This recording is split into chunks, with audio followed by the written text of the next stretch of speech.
Hello students, आप सब कैसे हैं। आज हम क्लास 12 के पॉलिटिकल साइंस का पहला चैप्टर लेके आए हैं, जो कि बहुत ही क्या है इम्पोर्टेंट नोट्स है, बहुत ही इम्पोर्टेंट नोट्स है। और एक काम करिए, आप सब इसको अपने अपने कॉपी में लिखते जाइए और लिखने के बाद हमें पोस्ट करिए, ताकि हमें भी पता चले कि आप लोग इस वीडियो को देखते हैं, ताकि हमें भी पता चले इस वीडियो को आप लोग देखते हैं। तो चलिए आज हम लोग शुरू करेंगे। तो पहला चैप्टर जो है ये है शीत युद्ध का दौर। पहला चैप्टर जो है शीत युद्ध का दौर है और बहुत ही इम्पोर्टेंट क्वेश्चन है सब। इसमें आप लोगों को पूरा सारांश मिलेगा।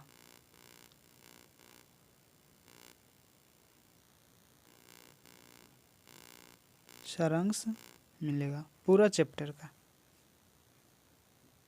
ठीक है।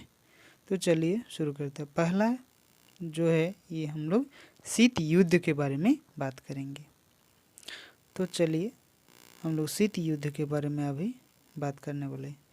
ये वीडियो थोड़ा सा लंबा होगा, लेकिन बहुत ही इम्पोर्टेंट है, आप लोग के लिए बहुत ही इम्पोर्टेंट है। इसको आप लोग देखते चलिए, फर्स्ट से लास्ट तक आप लोग ज़रूर देखें, ताकि पूरा जो इस चैप्टर का निचोड़ है ये आप लोगों को समझ में आ जाएगा। तो चलिए देखिए, शीत युद्ध का अर्थ हम लोग अभी समझेंगे। शीत युद्ध का अर्थ जब दो या दो से अधिक देशों के बीच ऐसी स्थिति बन जाती है, जब दो या दो देशों के बीच एक ऐसी स्थिति बन जाती है जिससे लगे कि युद्ध होकर रहेगा। एक ऐसा स्थिति उन लोगों को समझ में आ रहा है कि युद्ध होकर ही रहेगा। इस तरह का मनोभाव जो है ये दिखता है। वास्तव में कोई युद्ध न हो, लेकिन दिख रहा है कि युद्ध होगा, लेकिन वास्तव में ऐसा कोई नहीं कि युद्ध होगा ही। इस तरह का भाव हम लोग यहाँ देख पाएंगे।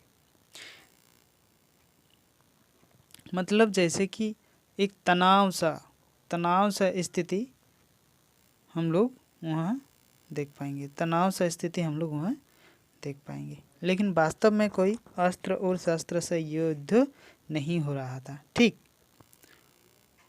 पूरी संभावना रहती है कि युद्ध की आशंका, डर, तनाव, संघर्ष जारी रहता है, लेकिन युद्ध नहीं होता है।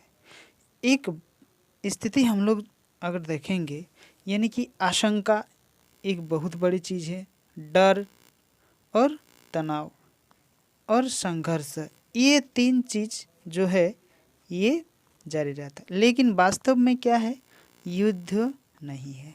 वास्तव में युद्ध नहीं है, ठीक है। अभी चलिए देखते हैं इसको। ऐसा अमेरिका तथा सोवियत संघ के बीच हुआ था। ठीक,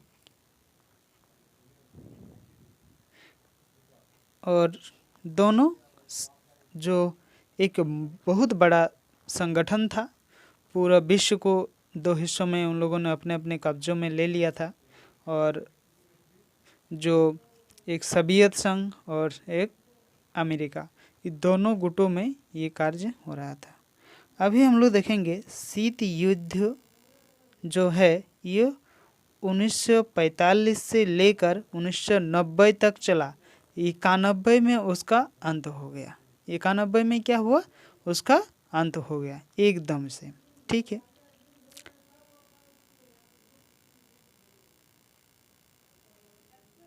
द्वितीय विश्व युद्ध के बाद से अब तक वैश्विक घटनाओं का अध्ययन समकालीन विश्व राजनीति का विषय रहा है। ठीक,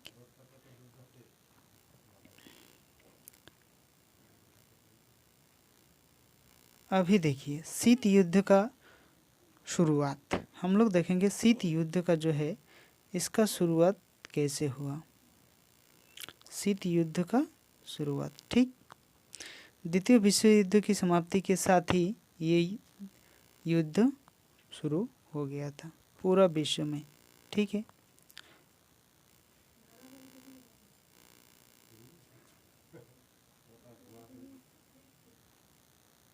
शीत युद्ध का अंत कब हुआ, कैसे हुआ, ये वाला हम लोग अभी देखेंगे। क्यूबा का मिसाइल संकट शीत युद्ध का अंत था। क्यूबा का मिसाइल संकट जो है ये शीत युद्ध का अंत हम लोग मानेंगे, लेकिन इसका प्रमुख कारण सोवियत संघ का विघटन था। जब हम लोग शीत युद्ध का अंत को देखेंगे तो सोवियत संघ का विघटन का सबसे बड़ा हम लोग कारण मानेंगे। जब दो, मान लीजिए कि दो पक्ष था इधर, तो एक पक्ष खत्म हो गया तो एक पक्ष के द्वारा क्या युद्ध होगा, नहीं होगा, होगा नहीं होगा। तो इसी में क्यूबा का जो मिसाइल संकट था, इसी से शीत युद्ध का हम लोग खत्म मानेंगे, ठीक है।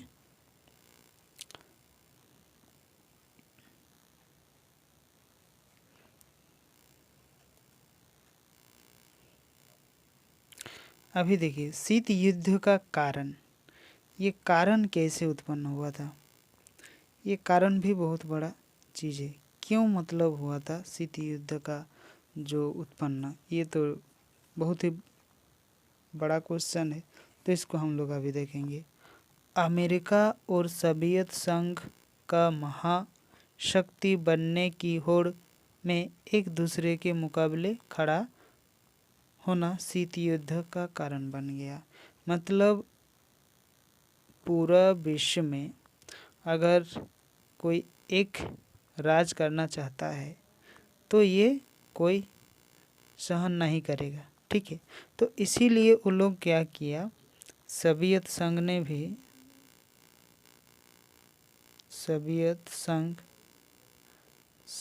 भी ये निर्णय लिया कि हम लोग भी छोड़ने वाले में से नहीं है, अमेरिका को भी हम लोग नहीं छोड़ेंगे।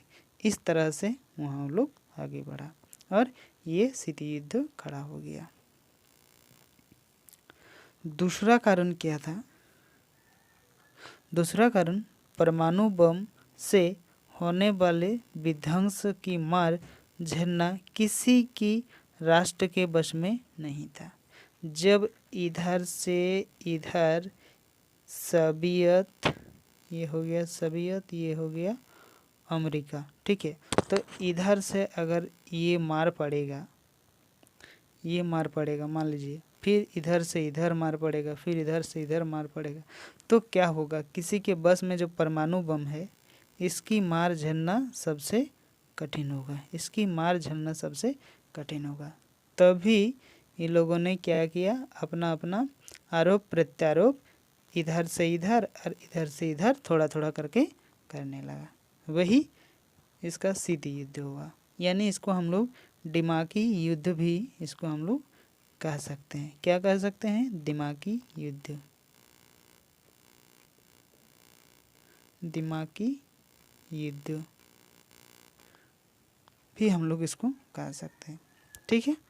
चलिए हम लोग आगे बढ़ते हैं।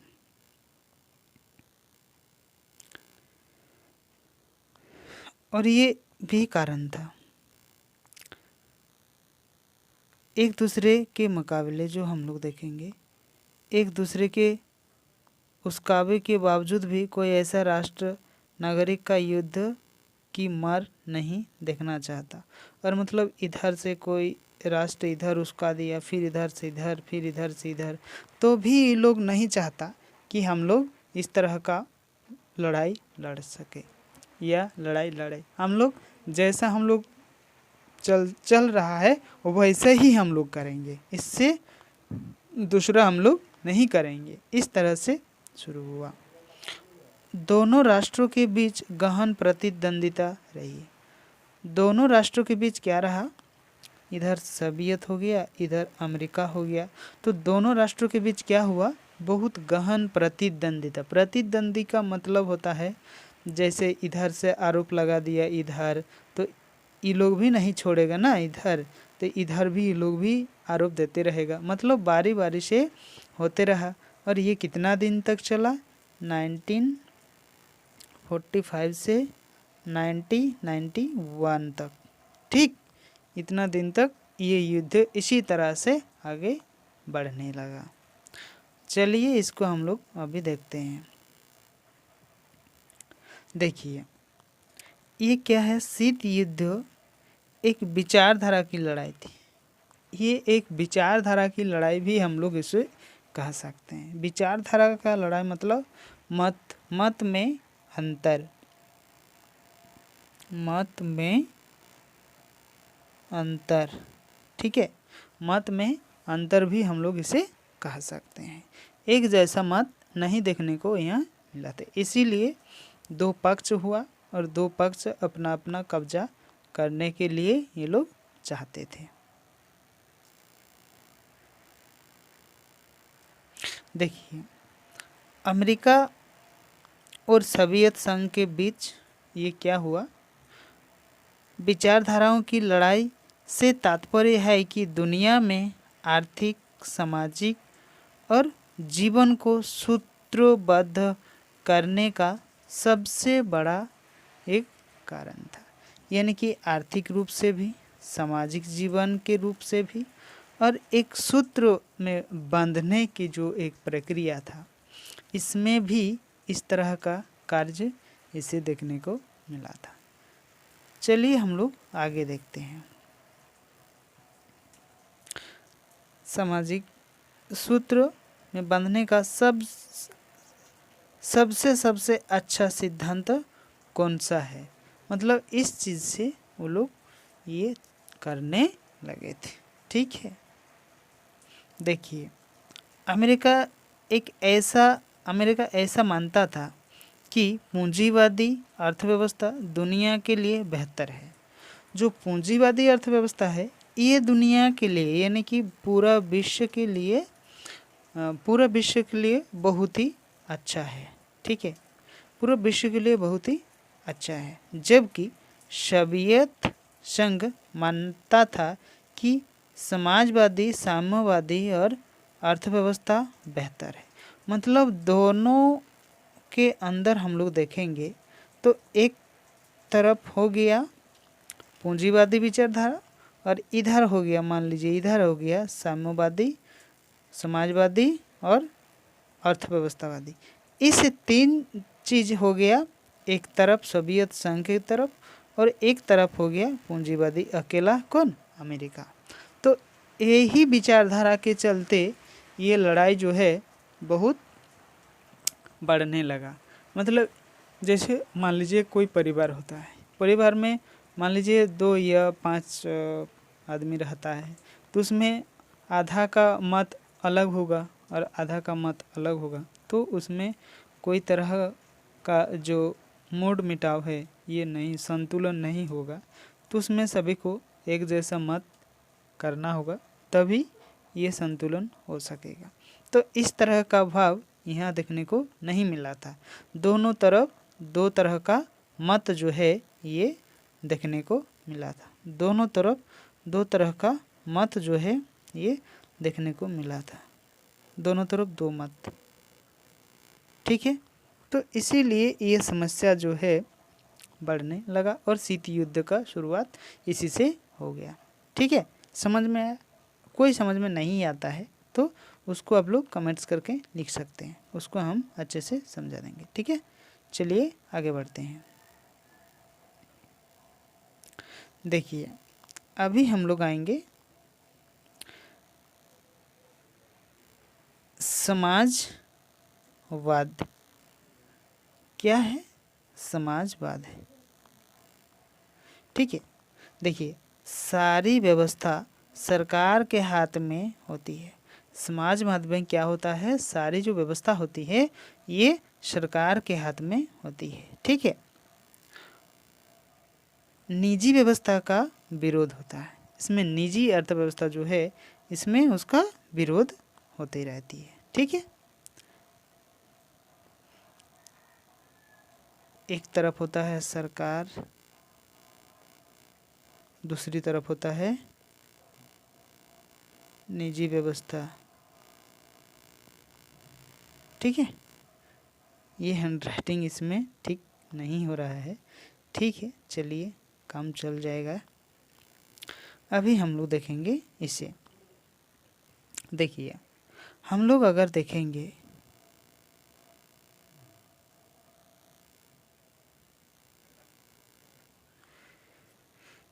प्रथम विश्व युद्ध कितना से कितना तक? 1914 से 1918 तक पहला विश्व युद्ध। सेकेंड विश्व युद्ध कब से? देखिए, सेकेंड विश्व युद्ध हो गया आपका 1939 से लेकर 1945 तक सेकेंड, और 1945 से लेकर 1990-91 तक शीत युद्ध का अंत हो गया। ठीक है, शीत युद्ध का अंत हो गया। ठीक है, अभी चलिए देखते हैं इसे। देखिए, इसमें हम लोग अभी देखेंगे, इसमें हम लोग देखेंगे द्वितीय विश्व युद्ध जो है, द्वितीय विश्व युद्ध जो है इसमें क्या था, इसके युद्ध के गुट किस तरह का था, ये चीज़ हम लोग अच्छे से अभी गौर से इसको हम लोग अभी देखेंगे।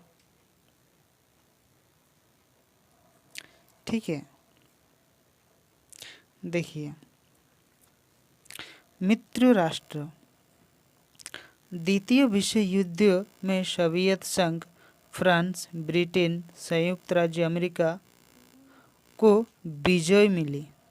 जो द्वितीय विश्व युद्ध हुआ था तो उसमें मिश्र राष्ट्र, मित्र राष्ट्र मतलब एक साथ जो गुट लोग थे एक साथ, ठीक है, उसमें किसको किसको विजय मिला था? सोवियत संघ को मिला था, फ्रांस को मिला था, ब्रिटेन को मिला था, संयुक्त राज्य अमेरिका को मिला था, और यह विजय मिली। इन्हीं तीनों राष्ट्रों को संयुक्त रूप से मित्र राष्ट्र का नाम से हम लोग जानेंगे। किसी किसी देखिए, एक हो गया आपका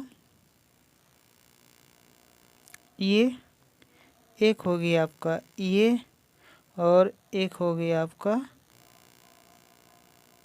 ये। ठीक है, ब्रिटेन, संयुक्त राज्य अमेरिका, एक हो गया सोवियत संघ और एक हो गया फ्रांस। ये तीन मित्र राष्ट्र हम लोग इसे कहेंगे। मिली जुली रूप से संयुक्त राष्ट्र ने इसी को हम लोग इसका नाम से जानते हैं। ठीक है, समझ में आ रहा है आप लोगों को? तो चलिए अभी हम लोग देखेंगे इससे। देखिए, इसमें क्या है, धुरी राष्ट्र, दूसरा नंबर में क्या है, धुरी राष्ट्र। धुरी राष्ट्र के जिन राष्ट्रों को द्वितीय विश्व युद्ध में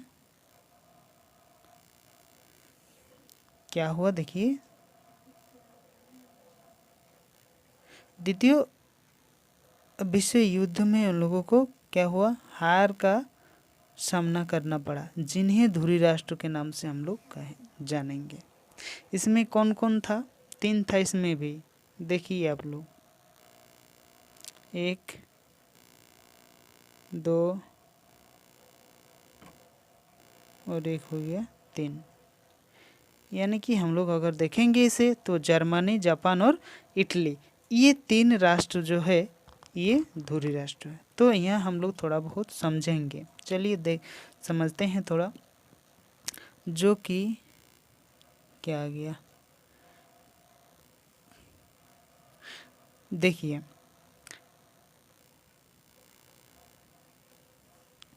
जो हो गया मित्र राष्ट्र, इसमें विजय प्राप्त किया। ठीक है, और जो धुरी धुरी राष्ट्र, इसमें क्या हुआ था? हार का सामना करना पड़ा था। ठीक है, अभी समझ में आ रहा है। तो इसमें क्या कौन कौन था? जर्मनी, जापान और इटली, इन लोगों को हार हुई थी। किसमें? द्वितीय विश्व युद्ध में। ठीक है, अभी हम लोग देखेंगे इसे, द्वितीय विश्व युद्ध का अंत किस रूप से द्वितीय विश्व युद्ध का अंत हुआ, इससे हम लोग अभी समझने वाले हैं। तो चलिए देखिए।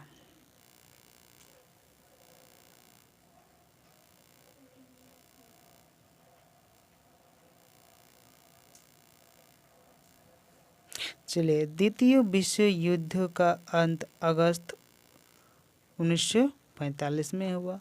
अमेरिका ने जापान को 2 शहर यानी कि हिरोशिमा और नागासाकी, दोनों शहरों में क्या किया? बम गिरा दिया। कौन? अमेरिका के द्वारा। देखिए, अमेरिका ने जापान पर 2 शहरों पर, हिरोशिमा और नागासाकी पर 2 बम गिराए थे। परमाणु बम गिराए और जापान को घुटने टेकने पड़े। जब परमाणु बम अमेरिका से जापान पर पड़ा तो क्या किया? जापान के लोग अपना घुटना टेक दिया। कहाँ पे? अमेरिका के द्वारा, अमेरिका के सामने। ठीक है, अमेरिका के सामने क्या किया? घुटने की बल टेक दिया। मतलब वो सिलेंडर कर दिया कि हम लोगों से और युद्ध नहीं किया जा सकता है, इसी रूप से। ठीक है, अभी देखिए ये क्या है?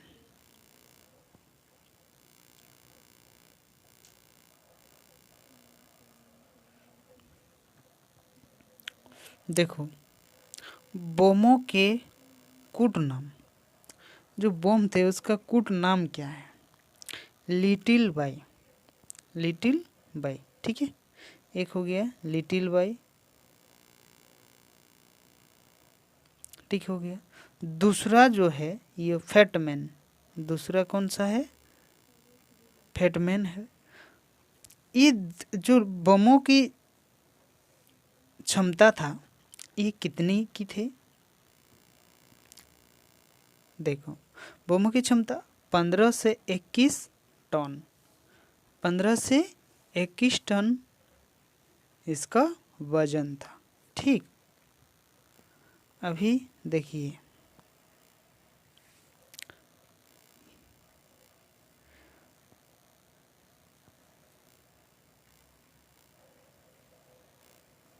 चलिए, अमेरिका की आलोचना। आलोचना का मतलब होता है नेगेटिव भाव से कुछ कहना। ठीक है, आलोचना का मतलब, अमेरिका इस बात को जानता था कि जापान आत्मसमर्पण करने वाला है। अमेरिका जानता था कि जापान जो है वो जापान आत्मसमर्पण करने वाला है, वो जानता था पहले से। ऐसे में बम गिराने की आवश्यकता नहीं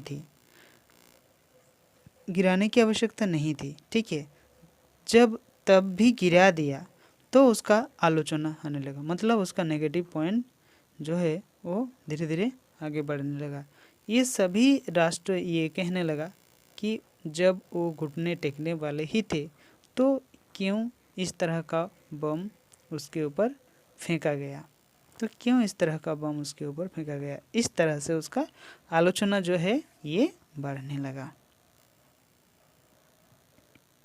ठीक है, अभी देखिए अमेरिका ने अपने पक्ष में कहा, क्या कहा? देखिए, अमेरिका के समर्थकों का तर्क था कि युद्ध को जल्दी से जल्दी समाप्त करने तथा अमेरिका और साथी राष्ट्रों को आगे की जनहानि को रोकने के लिए परमाणु बम गिराना जरूरी था। जब कुछ देशों ने, कुछ राष्ट्रों ने उसका आलोचना करने लगा तो इसका जो पक्ष वाला देश था उस देश ने ये चीज़ कहने लगा कि नहीं, ये ठीक ही किया है, ये क्या किया, ठीक किया है। ये अगर ऐसा नहीं करता तो बहुत दिन तक युद्ध हो सकता था और जो जन की हानि हो रहा था ये चीज़ लगातार होते ही रहता था। तो इसलिए ये बहुत ज़रूरी था और जो किया है ये बहुत ही अच्छा किया है। इस तरह से उसका जो पक्षधर थे उस पक्षधर ने ये कहने लगा, जिसने उसका आलोचना किया उसको ये चीज़ सुनवा दिया। ठीक है, अभी देखिए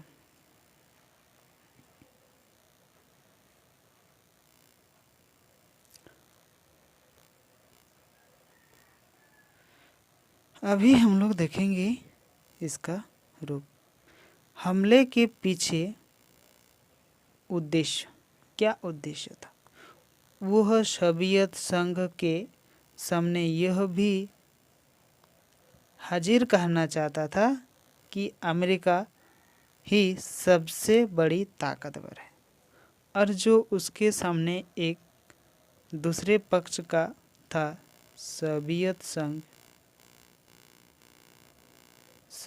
संघ, तो उसको ये चीज़ समझाने के लिए, बुझाने के लिए, अपना प्रभाव दिखाने के लिए ये चीज़ किया। और ये अमेरिका ने सोचा कि देख लीजिए सोवियत संघ हम भी कम नहीं है, लेकिन इसके पक्ष में ही था, लेकिन तब भी उसको अपना जो पावर है उसको दिखा दिया। वही उसका उद्देश्य था। अभी हम लोग देखेंगे क्यूबा मिसाइल संकट। क्यूबा मिसाइल संकट क्या था इसे हम लोग अभी जानेंगे।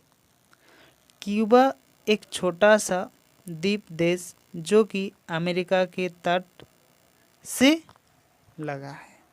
क्यूबा क्या है?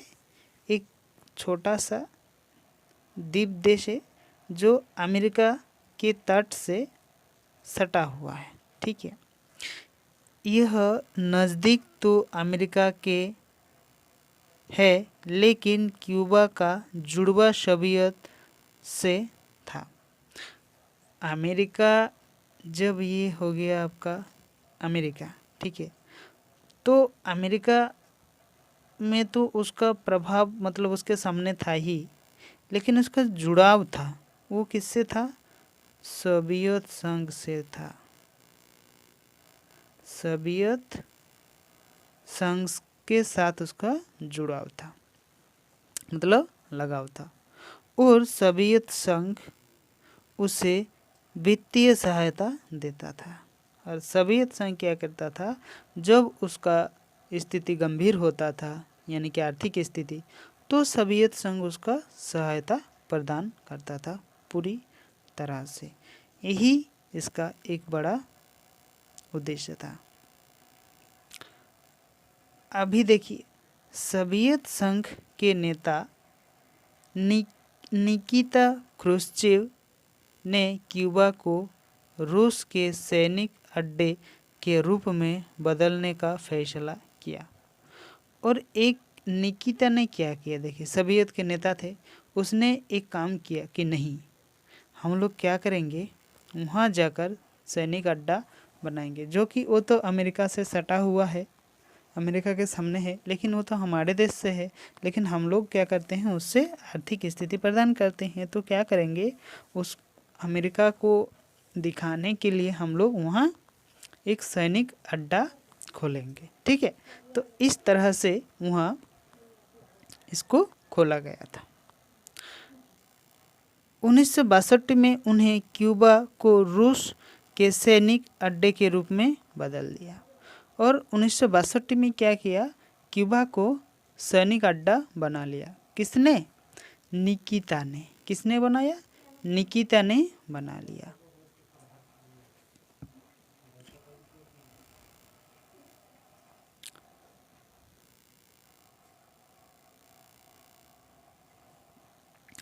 1962 में क्रुश्चेव ने क्यूबा में परमाणु मिसाइल तैनात कर दी और वहाँ पर क्या किया, परमाणु मिसाइल जो है ये तैनात कर दिया कि जब हम लोग करेंगे तो इस तरह से वहाँ से बम हमने तैनात कर दिया, अगर हमारे ऊपर हमला होगा तो ये हम लोग क्या करेंगे, छोड़ेंगे किसके ऊपर, अमेरिका के ऊपर।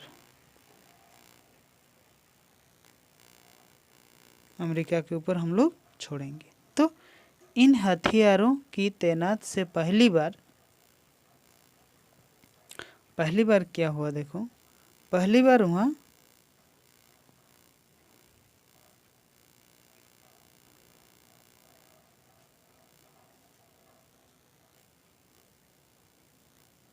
देखो पहली बार अमेरिका नज़दीकी निशाने की सीमा में आ गई। और अमेरिका क्या हुआ, नज़दीकी, क्योंकि क्यूबा अमेरिका के सामने था। जब सामने था और यहाँ क्यूबा है, यहाँ अमेरिका है, तो यहाँ एक परमाणु बम को रखा गया है तो इसका सामने हुआ। सोवियत संघ इधर है तो यहाँ से कनेक्ट होना बहुत संकट की बात था, बहुत दूर था, तो उसने यहाँ बनवाया अड्डा, सैनिक अड्डा, और यहाँ से मारने के लिए तैनात किया। तो इसने सोचा, अमेरिका ने सोचा कि हमारा जो विरोधी पक्ष है वो बहुत नज़दीक में है, ये चीज़ उसने सोचने लगा। हथियारों की इन तैनाती के बाद सोवियत संघ पहले की तुलना में अब अमेरिका के मुख्य भूभाग के लगभग दोगुने ठिकानों या शहरों पर हमला कर सकता है। जब सोवियत संघ ये सोच रहा था, जब हम लोग इतना दूर में है, अमेरिका इतना दूर में है, तो हम लोग इससे पार करेंगे तो बहुत दूर है, तो क्यों ना हम लोग क्यूबा में हम लोग सैनिक अड्डा बनाए, तो यहाँ से यहाँ ले जाएंगे और यहाँ जाकर तैनात करेंगे ताकि इसको आसानी से हम लोग मार सके। तो इस तरह से सोवियत संघ के जो मुख्य नेता निकिता, उसी ने ये चीज़ को प्रस्ताव में लिया था। ठीक है, चलिए आगे बढ़ते हैं।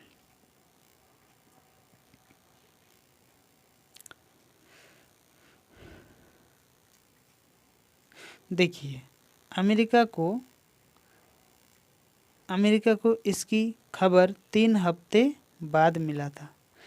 तैनात सैनिक जब तैनात कर दिया, तैनात करने के कितने हफ्ते बाद मिला था, 3 हफ्ते के बाद मिला था कि सोवियत संघ का गुट हमारे नज़दीक में आकर बैठ गया है। इस तरह से अमेरिका ने अपने जंगी बेड़ों को आगे कर दिया ताकि क्यूबा की तरफ जाने वाले सोवियत जहाज़ों को रोका जाए।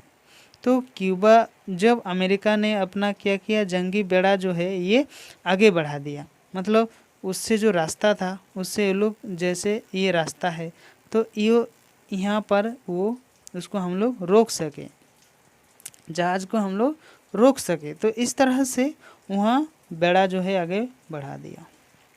इन दोनों महाशक्तियों के बीच ऐसी स्थिति बन गई कि युद्ध होकर रहेगा। एक ऐसा स्थिति वहाँ देखने को मिला, सभी को ऐसा लगा कि यहाँ युद्ध होकर ही रहेगा, युद्ध के बिना यहाँ समाप्त, मतलब जो शांति है ये शांति नहीं होने वाला है, आपस में युद्ध होगा ही। इस तरह का भाव सभी राष्ट्रों के ऊपर देखने को मिला था। इतिहास में इसी घटना को क्यूबा मिसाइल संकट के नाम से जानते हैं। तो ठीक है, आप लोग को ये याद रखना चाहिए कि क्यूबा मिसाइल संकट क्या है। इससे पहले हमने इधर जो पहले समझाए थे वही हो गया क्यूबा मिसाइल संकट, जो कि सोवियत संघ के द्वारा तैनात किया गया था अमेरिका को मारने के लिए। ठीक है, अभी देखिए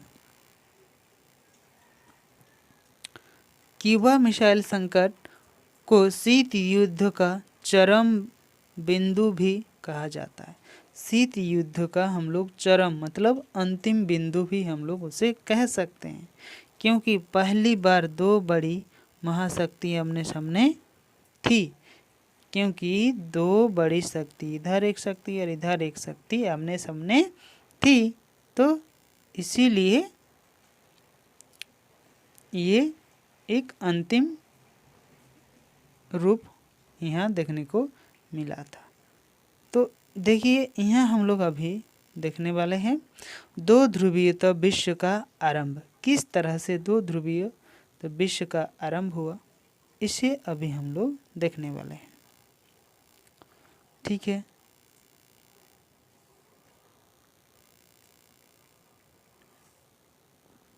देखिए दोनों महाशक्ति विश्व के विभिन्न हिस्सों पर अपने प्रभाव को दायरा बढ़ाने के लिए तुली हुई थी, और दोनों तरफ, इधर अमेरिका और इधर सोवियत संघ, दोनों तरफ वो लोग क्या कर रहे थे, इधर ये चाहते थे कि हम पूरा विश्व को हमारे कब्जे में ले लेंगे, ये भी चाहते थे कि हम लोग भी नहीं छोड़ेंगे, पूरा विश्व के जितना सारा इधर उधर देश है इन सभी देश को क्या करेंगे, हम लोग इकट्ठा कर लेंगे, ये भी चाहते थे। तो ये तुली हुई थी।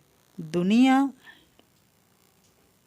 देखिए दुनिया दो गुटों के बीच बहुत स्पष्ट रूप से बट गई थी, और दो गुटों में बहुत स्पष्ट मतलब हम लोग सभी समझ सकते थे कि कौन कौन सा गुट किधर है और कौन कौन सा गुट किधर नहीं है, और कौन कौन सा गुट ऐसा है जो कि गुट निरपेक्ष है, मतलब इधर भी नहीं है उधर भी नहीं है, जैसे हमारा भारत हुआ।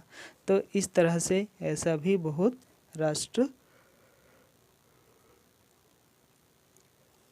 था। ठीक है, चलिए ऐसे में किसी मुल्क, सॉरी यहाँ मुश्किल नहीं है, मुल्क है, ऐसे में किसी मुल्क के लिए एक रास्ता यह था कि वह अपनी सुरक्षा के लिए किसी एक महाशक्ति के रूप में एक साथ जुड़ रहे थे। ये यानी कि इधर और इधर सुरक्षा के लिए एक महाशक्ति के साथ ये जुड़ा हुआ था। अभी हम लोग देखेंगे इसका नेक्स्ट पार्ट को। ये वीडियो थोड़ा बहुत लंबा होने वाला है, तो आप लोग घबराइएगा मत, इससे हम लोग कंप्लीट करके रहेंगे। तो दोनों सुरक्षा के साथ जुड़ा हुआ रहते थे और दूसरी महाशक्ति तथा दूसरे गुट देशों के साथ प्रभाव से बच सकते थे, मतलब एक दूसरे से वो लोग बचना चाहते थे। ये भी बहुत बड़ा एक संकट था। अभी देखेंगे पश्चिमी यूरोप क्या है, इसे अभी हम लोग देखेंगे। चलिए, पश्चिमी यूरोप के अधिकतर देशों ने अमेरिका का पक्ष लिया। जो पश्चिमी यूरोप था, यूरोप महादेश का पश्चिमी भाग, तो जितने सारे उधर देश थे उन देशों ने किधर लिया, अमेरिका के तरफ ले लिया। इन्हीं देशों के समूहों को पश्चिम गठबंधन कहते थे, और वही जो पश्चिमी यूरोप के जितने सारे देश थे वो देश किधर ले लिए, अमेरिका के गुट में वो लोग शामिल हो गए। इन गठबंधन में शामिल देश कौन कौन था, देखो, ब्रिटेन, नॉर्वे, फ्रांस, पश्चिम जर्मनी, स्पेन, इटली, बेल्जियम आदि देश ये अमेरिका के तरफ झुकाव ये लोग लिए थे। ये पश्चिमी यूरोप के देश थे। ठीक है, अभी देखेंगे हम लोग पूर्वी यूरोप के तरफ कौन कौन सा देश थे। देखिए, पूर्वी यूरोप के अधिकांश देश सोवियत गठबंधन में शामिल हो गए। ये देश कितने में शामिल हो गए, सोवियत गठबंधन में शामिल हो गए। इन गठबंधन को पूर्वी गठबंधन कहते हैं। इस जो गठबंधन था जैसे एक हो गया पश्चिमी, ठीक है, और ये हो गया आपका पूर्वी। तो पश्चिमी अमेरिका के तरफ हो गया और पूर्वी में पूर्वी यूरोप जो है ये अधिकांश जो है ये किसके तरफ, सोवियत संघ के तरफ वो लोग अपना झुकाव बढ़ाने लगा। इसमें शामिल जो देश है ये पोलैंड, पूर्वी जर्मनी, हंगरी, बुल्गारिया, रोमानिया आदि देश, जो कि यूरोप का ही दो हिस्सा, एक हो गया पूर्वी, एक हो गया पश्चिम। तो पूर्वी तरफ जो देश था ये सोवियत संघ की तरफ था और पश्चिम देश जो था ये अमेरिका की तरफ था। समझ में आया? चलिए देखते हैं अभी हम लोग देखेंगे नाटो के बारे में। नाटो क्या है इसको हम लोग देखेंगे।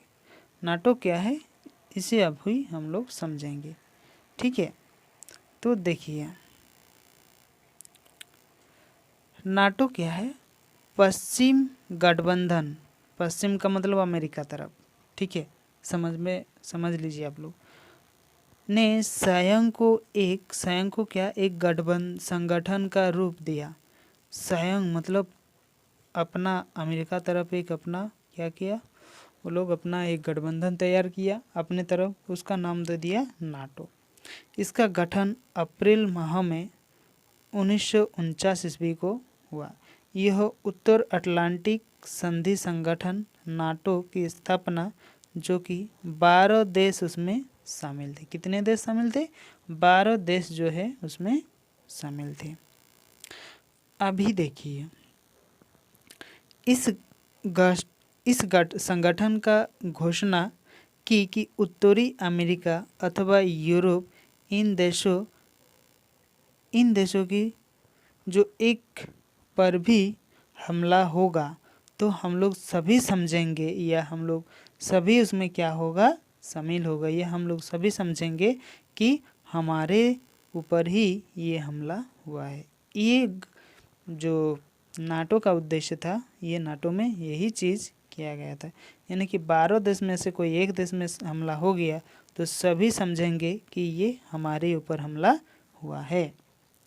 और नाटो में शामिल हर एक दूसरे में मदद करेगा और हम लोग क्या करेंगे, ये 12 देश जो शामिल है ये हम लोग एक देश दूसरे देश से पूरी सहायता प्रदान करेंगे। ये इसके उद्देश्य में था। अभी देखिए इसका उद्देश्य अमेरिका द्वारा विश्व में लोकतंत्र बचाना था और अमेरिका के द्वारा विश्व में क्या था, लोकतंत्र बचाने का एक पहल भी इसी के जरिए था।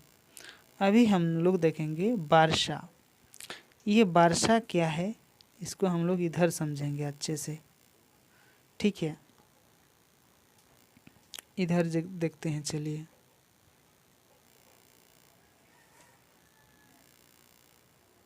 देखो ये क्या है, वार्सा संधि। वार्सा संधि उधर हम लोग देखा नाटो, ठीक है। अभी हम लोग देखेंगे वार्सा। इधर नाटो जो था अमेरिका की तरफ था और वार्सा संधि किससे रिलेटेड है, सोवियत संघ से। तो सोवियत संघ की अगुवाई वाले पूर्वी संगठन और उधर हो गया पश्चिम संगठन, वार्सा संधि के नाम से हम लोग जानते हैं। इसकी स्थापना सन 1995 में हुई और नाटो का स्थापना कितने में हुई थी, 1949 में। और वार्सा संधि जो हुआ वो 1995 में हुआ था। इसका मुख्य काम क्या था कि नाटो में शामिल देशों का यूरोप का मुकाबला करना था। इसका उद्देश्य क्या था, वार्सा का उद्देश्य था कि नाटो के ऊपर हम लोगों का मुकाबला करना है, बस और कुछ नहीं करना है, यही हमारा उद्देश्य रहेगा।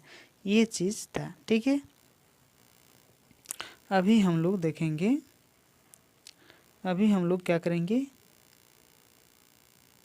इसे देखेंगे। महाशक्ति के रूप में छोटे से देश का महत्व, जो छोटा देश था उसका महत्व क्या रहा, ये चीज़ हम लोग अभी अच्छे से गौर से देखेंगे। देखिए, महत्वपूर्ण संसाधन जैसे तेल खनिज के लिए, ये महत्वपूर्ण तेल और खनिज जो है ये सबसे बड़ा महत्वपूर्ण एक पॉइंट्स है। ठीक है, इसका जो दूसरा तीसरा है इसे हम लोग देखेंगे भू क्षेत्र। क्या है? भू क्षेत्र, ताकि यह महाशक्ति अपने हथियार और सेना का संचालन कर सके, और अपना हथियार और जो सेना है इसका भी हम लोग संचालन कर सके, इसके लिए भी ये बहुत ही महाशक्ति के ऊपर हथियार का सेना संचालन कर सके, इसका एक उद्देश्य ये भी रहा है। तीसरा उद्देश्य सैनिक ठिकाने।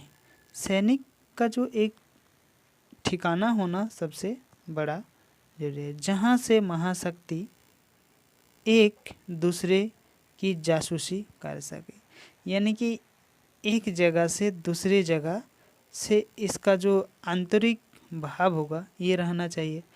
इधर भी होना चाहिए, इधर से यहाँ गया, फिर एक तरफ जाकर दोनों, इधर से यहाँ फिर यहाँ, फिर इधर जाकर उसके तरफ हमला करना, ये सबसे बड़ा चीज़ रहा है इसमें। चौथा कारण क्या है? आर्थिक मदद, जिसमें संगठन में शामिल बहुत से छोटे छोटे देश सैन्य खर्च वहन नहीं कर सकते हैं, उसको क्या करना था? मदद करना सबसे बड़ा कार्य था। उसको आर्थिक सहायता, वित्तीय सहायता देना इसका एक बहुत बड़ा मुख्य पहल, मुख्य उद्देश्य रहा था। ठीक है, अभी हम लोग वही इसके लिए काम था। देखिए, हम लोग अभी देखेंगे इसे रहा था।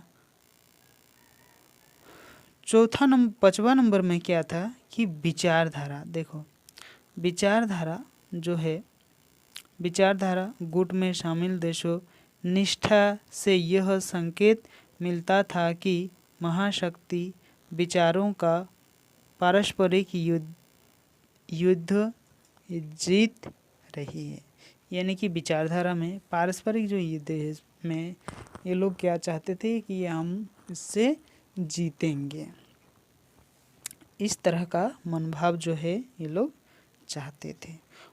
छठा नंबर में क्या है? देखिए, गुट में जो गुट था इसमें शामिल हो रहे देशों के आधार वे सोच सकते थे कि उत्तरदायी लोकतंत्र और पूंजीवादी साम्यवादी और समाजवादी और साम्यवादी से कहीं बेहतर होगा। ये इसमें बहुत सारा इस तरह का सोच जो है ये था। अभी हम लोग देखेंगे शीत युद्ध का जो परिणाम रहा है ये हम लोग देखेंगे। शीत युद्ध का परिणाम जो है हम लोग अभी देखने वाले हैं। क्या रहा है? देखिए, गुट निरपेक्ष देश का जन्म हुआ, यानी कि जैसे भारत का जन्म हुआ गुट निरपेक्ष रहा। ठीक है,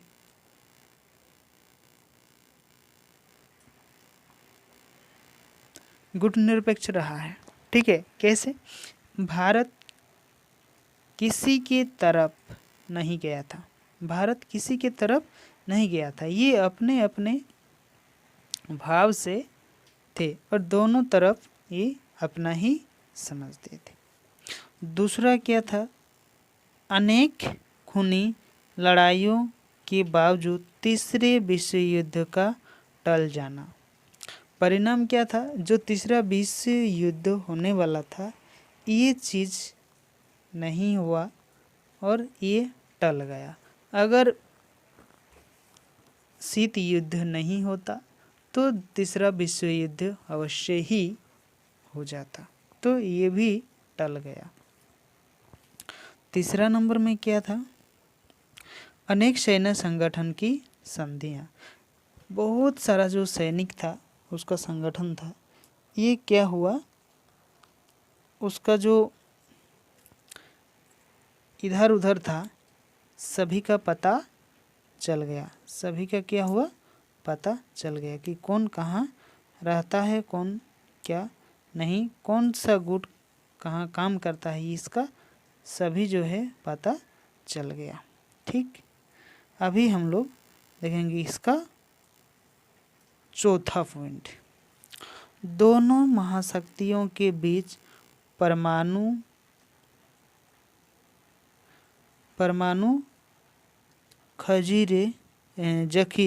जखीरे और हथियार की खोज। अपना अपना हिम्मत भी यहाँ पर देखने को मिला था। ठीक, समझ में आ रहा है।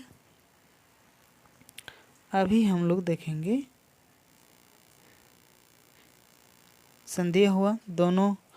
अभी इसका जो तीसरा पॉइंट है, पांचवा पॉइंट है, ये छूटा था। ये है दो ध्रुवीय जो है ये विश्व हम लोग कहेंगे। इधर अमेरिका, इधर सोवियत संघ, तो ये दो ध्रुव हुआ। तो वही चीज़ वहाँ पर देखने को मिला था। अभी हम लोग देखेंगे अपने प्रभाव को बढ़ाने के लिए दोनों ही महाशक्तियों ने सैन्य के साथ संधियाँ की। सैन्य संधियाँ किस रूप से, चलिए देखते हैं। ये बहुत इम्पोर्टेंट है। देखो ये जो एक पॉइंट है, अमेरिका ने क्या क्या किया, देखो नाटो किया, ये नाटो किया, सेटो किया और उसके बाद सेंटो किया। इस तीनों का उद्देश्य था। इस उद्देश्य को हम लोग इधर देखेंगे। इधर भी एक था, ठीक, सोवियत संघ का कुछ रूप था। किस तरह से वो लोग आगे बढ़ा ये भी हम लोग देखेंगे। तो बारसा का अगर हम लोग देखेंगे, बारसा का जो किया तो उसने 1995 में उसका एक किया था। किसके ऊपर, नाटो के ऊपर। नाटो के विरुद्ध में कुछ काम करने के लिए ही ये उठा था। ठीक है, अभी हम लोग देखेंगे इधर। देखो ये बहुत ही इम्पोर्टेंट है। क्या है, दोनों महाशक्तियों द्वारा परमाणु जखीरे एवं हथियारों की होड़ कम करने के लिए सकारात्मक कदम, यानी कि दोनों तरफ वो लोग चाहते थे कि इतना सारा जो समस्या है ये समस्या ना हो, इस तरह से समस्या ना हो। तो इसी के लिए वो लोग चाहते थे कि हम लोग अच्छे से कुछ काम करेंगे। तो ये काम क्या क्या किया देखते हैं। परमाणु परीक्षण प्रतिबंध, परमाणु परीक्षण हम लोग नहीं करने देंगे, अमेरिका को भी नहीं देंगे और सोवियत संघ चाहता है कि हम लोग भी नहीं करेंगे। परमाणु अप्रसार संधि, इसको भी हम लोग आगे नहीं बढ़ाएंगे। ठीक है, इसको भी हम लोग आगे नहीं बढ़ाएंगे। परमाणु प्रक्षेपास्त्र परिसीमन संधियाँ यानी कि एंटी बैलिस्टिक मिसाइल ट्रीट, ये भी हम लोग नहीं करेंगे। तो इसका एक ये उद्देश्य रहा था। अभी हम लोग देखेंगे इससे और इससे। देखिए ये क्या है, सेटो है, सेंटो है के बारे में बताइए। तो हम लोग क्या समझेंगे, ये अमेरिका ने पूर्वी और दक्षिण पूर्वी एशिया तथा पश्चिम एशिया के गठबंधन का तरीका अपनाया। इन्हीं गठबंधन को सेटो और सेंटो कहा गया था। ठीक है, एक तरफ पूर्वी और एक तरफ पूर्वी एशिया, दक्षिण पूर्वी एशिया जो है ये दक्षिण पूर्वी एशिया है। देखो ये हो गया एक तरफ और ये हो गया दूसरा तरफ। ठीक, तो यही चीज़ उसके लिए था। अभी देखो, अभी हम लोग सेटों के बारे में देखेंगे। तो साउथ ईस्ट एशियन जो है ट्रेटी ऑर्गेनाइजेशन, इसे दक्षिण पूर्वी एशिया का संधि संगठन हम लोग कहेंगे। और ये सेंटो क्या है, देखो सेंट्रल ट्रेटी ऑर्गेनाइजेशन यानी केंद्रीय संधि संगठन इसको हम लोग कहेंगे। ठीक है, अभी हम लोग इसका देखने वाले हैं गुट निरपेक्षता क्या है। तो गुट निरपेक्षता का अर्थ सभी गुटों से अपने को अलग रखना, मतलब ना हम लोग अमेरिका में रहेंगे और ना सोवियत संघ में रहेंगे, हम लोग किसी तरफ झुकाव नहीं रहेंगे। तो यही हो गया गुट निरपेक्षता। ठीक है, गुट निरपेक्षता का आंदोलन किस तरह से हुआ इसे हम लोग अभी देखेंगे। तो चलिए इसको देखते हैं। देखिए, शीत युद्ध के दौरान दो महाशक्तियों के तनाव के बीच एक नया आंदोलन जन्म लिया, जो दो ध्रुवीयता में बट रहे थे और देशों से अनेक जो अपना अपना एक भाव था उसको अपने अपने अलग रखने के लिए भी कुछ उद्देश्य विश्व शांति था। कुछ ऐसा देश था कि वो लोग सोचता कि हम लोग सोवियत की तरफ भी नहीं जाएंगे और हम लोग अमेरिका की तरफ भी नहीं जाएंगे, हम लोग कैसे रहेंगे, विश्व शांति के जो एक पहल है इसको लेकर आगे बढ़ने की चेष्टा करेंगे। तो ये इस तरह से ये एक आंदोलन था। इस आंदोलन का नाम गुट निरपेक्ष आंदोलन पड़ा था। ठीक है, तो इसी आंदोलन का नाम गुट निरपेक्ष आंदोलन पड़ा है। गुट निरपेक्ष आंदोलन महाशक्ति के गुटों में शामिल न होने का आंदोलन था, मतलब कोई भी दोनों महाशक्ति जो है उस गुटों में हम लोग नहीं शामिल होंगे, तो वही हम लोगों का क्या है, गुट निरपेक्षता आंदोलन, हम लोग उसी को कहेंगे। परंतु वे अंतर्राष्ट्रीय मामले से अपने को अलग थलग नहीं रखना था, बल्कि ये चीज़ भी स्पष्ट रूप से था कि हम लोग इस दोनों से अलग नहीं रहेंगे, बल्कि दोनों से जुड़े हुए रहेंगे, दोनों से जुड़े हुए यानी कि प्लस में हम लोग रहेंगे, इधर भी अच्छा है इधर भी अच्छा है। अंतर्राष्ट्रीय मामले से सरोकार था, यानी कि सभी से हम लोग एक साथ रहेंगे, दोनों से अलग नहीं रहेंगे, यही चीज़ सबसे बड़ा इन लोगों का था। ठीक, अभी हम लोग इससे देखेंगे गुट निरपेक्ष आंदोलन की स्थापना। इसका स्थापना जो है ये देखिए, ये कब हुआ, देखिए सन 1956 में 95 में वार्सा संधि हुआ था। ठीक है, 1995 में वार्सा संधि हुआ था और 1949 में नाटो का संधि हुआ था। ठीक है, ये याद रख लीजिए आप लोग। और हम लोग देखेंगे शीत युद्ध का शुरुआत तो 1945 से लेकर 1990 91 में ख़त्म, 91 में एकदम ख़त्म हो गया। ठीक, अभी देखो इसको 56 में यूगोस्लाविया के जोसेफ ब्रांच टीटो, भारत के जवाहरलाल नेहरू और मिस्र के गमाल अब्दुल नासिर ने एक सफल बैठक की। इस तीनों ने एक बैठक किया कि हम लोग गुट निरपेक्षता में रहेंगे। वो दोनों तरफ तो दो देश है, तो हम लोग जो है एक तरफ रहेंगे, यानी कि दो ध्रुवीयता का अंत हुआ तो इसमें हम लोग तीन ध्रुवीयता भी देख सकते हैं, यानी कि जब हम लोग इधर भी रहेंगे तो ये लोग का सोच थोड़ा सा बदलेगा।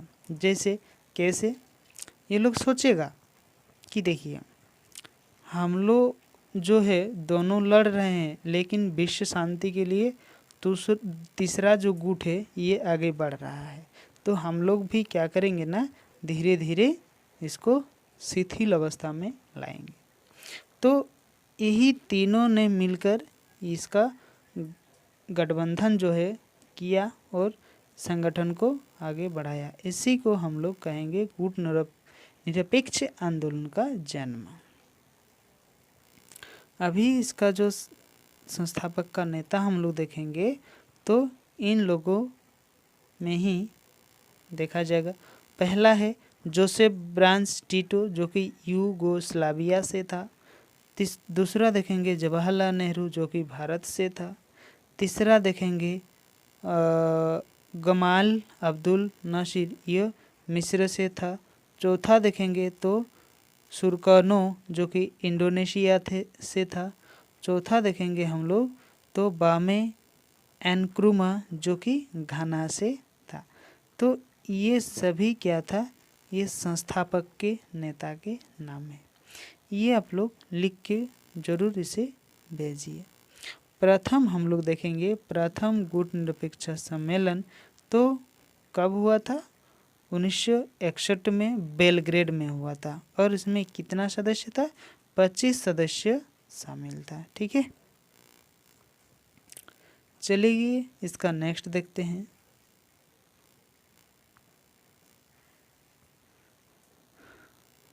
चौदहवें गुट निरपेक्ष सम्मेलन ये कब हुआ था, 2006 में हुआ था। कहाँ, हवाना में हुआ था। कितने सदस्य था, तो 166 देश इसमें शामिल था, जो कि 15 क्या था, पर्यवेक्षक देश था। मतलब ये देश के द्वारा ही इस सारे सदस्यों को ये लोग कंट्रोल में रखेंगे। ये चीज़ यहाँ देखने को मिला था। सशस्त्र क्या है, देखिए नियंत्रण संधियाँ LTBT यानी कि सीमित परमाणु परीक्षण संधि, ये 5 अगस्त 1963 में ये किया था। अभी हम लोग इसका देखेंगे दूसरा SALT यानी कि सामाजिक अस्त्र परिसीमन वार्ता 1 तारीख को एक बार पहली बार हुआ था 26 मई 1972 में, और दूसरा हुआ था 18 जून 1972 में। अभी हम लोग इसका तीसरा देखेंगे तो SASTART, तो इसका सामाजिक अस्त्र यूनीकरण संधि एक बार हुआ था 31 जुलाई 1991 में, और दूसरा बार हुआ था 3 जनवरी 1993 में। अभी देखिए NPT परमाणु अप्रसार संधि 1 तो जुलाई में हुआ था 1968 में। ठीक है, इसका हम लोग देखेंगे तो इसको देखेंगे तो 5 जो है 5 परमाणु संपन्न देश ही परमाणु परीक्षण कर सकते थे, अन्य देश नहीं। ठीक है, तो ये था आज का हमारा बहुत ही इम्पोर्टेंट एक सेशन था। तो ये पहली चैप्टर एक ही वीडियो में ख़त्म हो गया। तो जो नए स्टूडेंट जुड़े हैं वो इस चैनल को सब्सक्राइब कर ले ताकि आने वाले जितने सारे वीडियो अपलोड होगा उसका नोटिफिकेशन आप लोग को मिलता रहेगा। बस आज के लिए इतना ही। Thank you.